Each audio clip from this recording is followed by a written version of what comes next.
கோடி கோடி இருமுடியா கோமகனே உங்களுக்கு கோடி கோடி இருமுடியா கோமகனே உங்களுக்கு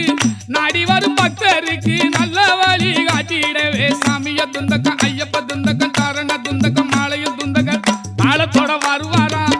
ஐயப்பன் வருவாரா அவன் வருவாரா வரமாட்டாரா அவர் வயவை கேளுங்க வரம் தருவாரா தர மாட்டாரா அவர் தயவை கேளுங்க